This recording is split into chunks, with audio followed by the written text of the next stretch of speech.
사랑하는 영락교회 지체들에게 주 안에서 평화의 인사를 전합니다.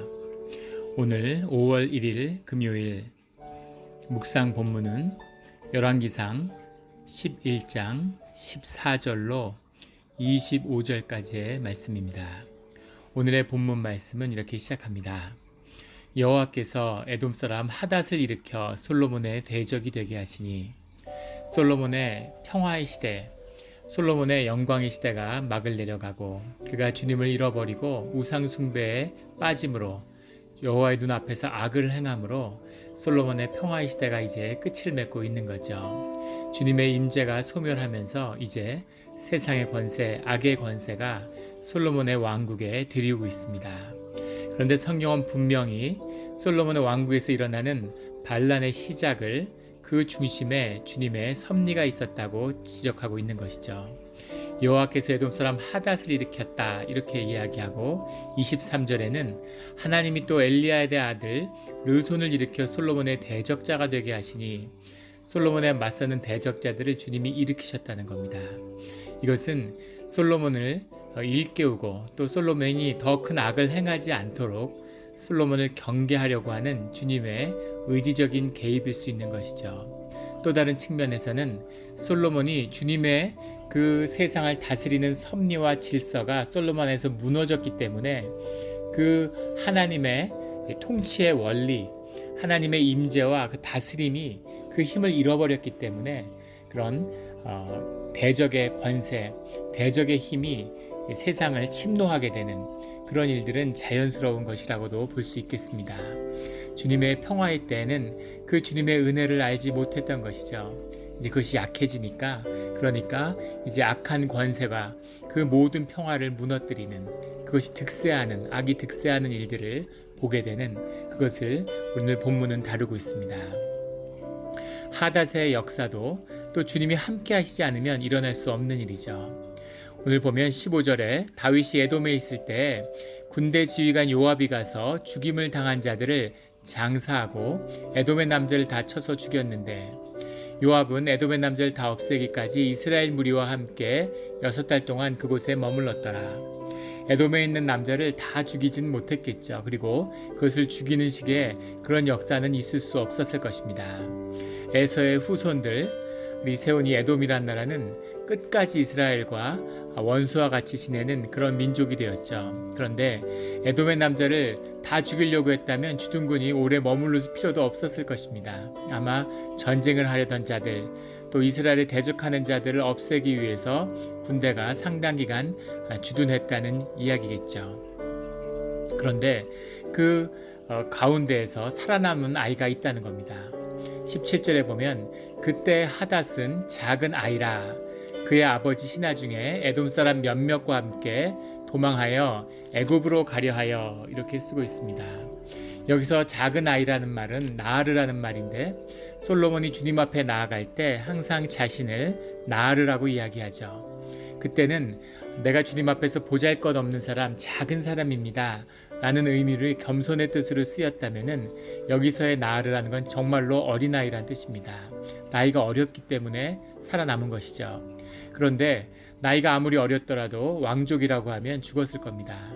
그런데 나이도 어리지만 그의 아버지의 신하 중에 충성스러운 자들이 그를 구해서 애굽으로 도망하였고 그리고 운 좋게도 살아남은 거죠. 그런데 그 미디안을 떠나 바란에 이르고 미디안이라는 건 아라비아의 사막지대, 에돔의 남쪽 지대죠. 바란이라는 건 파란, 그런 빛의 땅 이런 이야기인데 이런 미디안에 있는 그런 광야의 땅을 의미하는 겁니다. 거기서 사람을 데리고 애굽까지 갔는데 애굽의 왕이 바로에게 나아가매 애굽 왕 바로에게 나아가매 바로가 그에게 집과 먹을 양식을 주며 토지를 주었더라. 그런 은혜를 입은 거죠. 하나님의 은혜가 아니었으면 이 작은 소년이 살아남을 수 없었을 겁니다. 놀랍게도 19절에 가면 하닷이 바로의 눈앞에 크게 은총을 얻었으므로 하닷이 바로에게 그 이유는 알 수 없지만 굉장한 총애를 받았다는 겁니다. 그 총애가 어느 정도였냐면 바로가 자기의 처제 곧 왕비 다브네스의 아우를 그의 아내로 삼음에 자기의 처제를 하닷과 결혼시켰다는 거죠. 자기의 처남 매부가 되었다는 겁니다. 몰락한 왕국에 그런 난민이 되어서 숨어든 그 한 청년을 그 애국 왕이 아끼고 보호하고 자기의 그런 그 처남으로 삼았다, 매제로 삼았다. 매제가 아니죠, 동서겠죠. 동서로 삼았다는 건 놀라운 일입니다.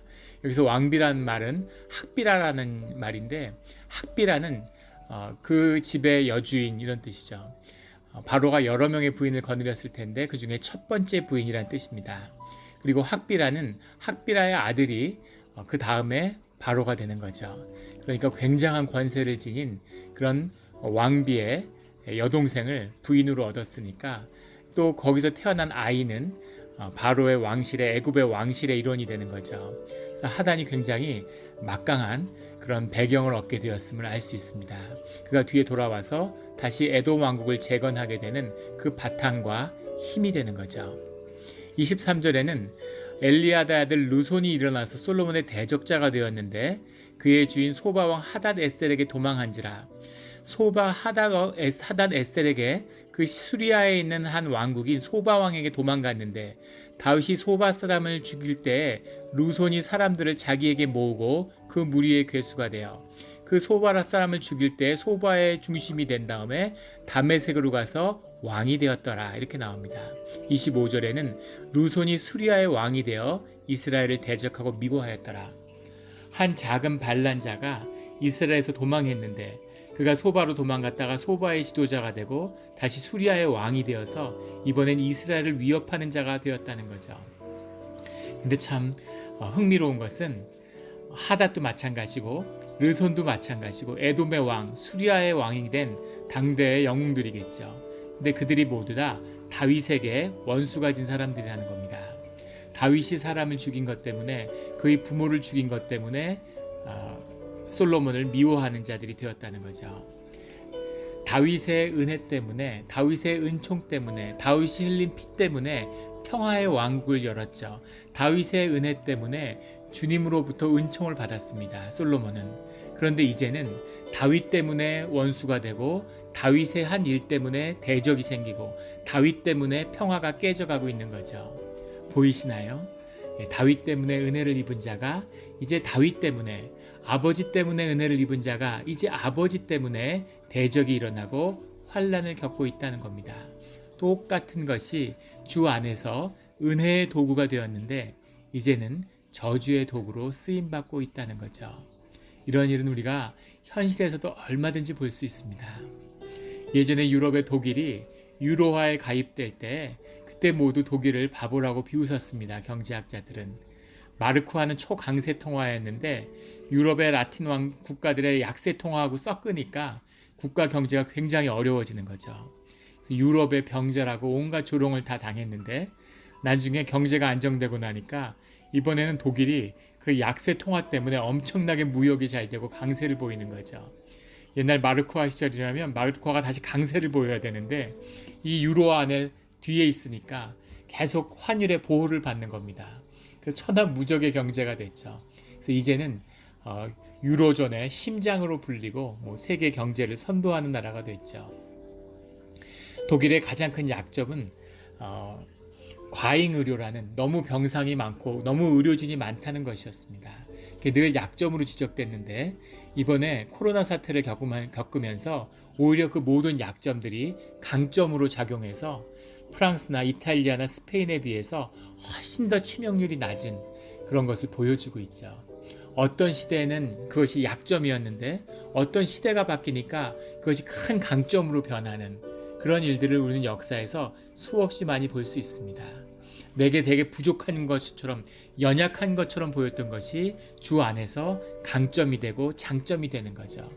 나의 강점이고 나의 강한 점으로 보였던 것이 주 안에서 약점이 되고 연약함이 될 수 있는 겁니다.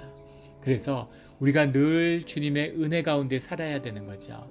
우리의 연약함을 갖고 주님 앞에 나아갔을 때 그 주님의 은혜로 인해서 우리의 연약함이 아버지 안에서 장점과 강점으로, 유익으로 바꿔주시는 것, 이것이 주님의 은총이죠.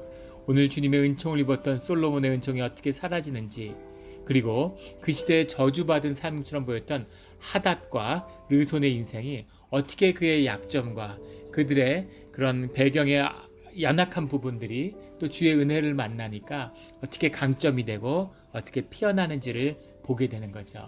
이것이 주님의 섭리고 주님의 은혜입니다. 주님이 우리를 강하고 무슨 굉장한 인물이 되라고 하신 적이 없죠. 우리가 정직하게 우리의 연약함을 가지고 주님 앞에 나오는 것입니다. 그 주님이 우리의 연약함을 이 주님의 사랑과 만났을 때 그때 그 모든 연약함이 주 안에서 장점이 되고 은혜를 받는 귀한 그릇이 되는 거죠. 이것이 주님의 은혜고 주님의 인도하심입니다. 이 어려운 때 우리의 모든 연약함이 주님의 은혜 가운데서 귀하게 복받는 그릇이 될 수 있기를 예수 그리스도 이름으로 축원합니다. 아멘.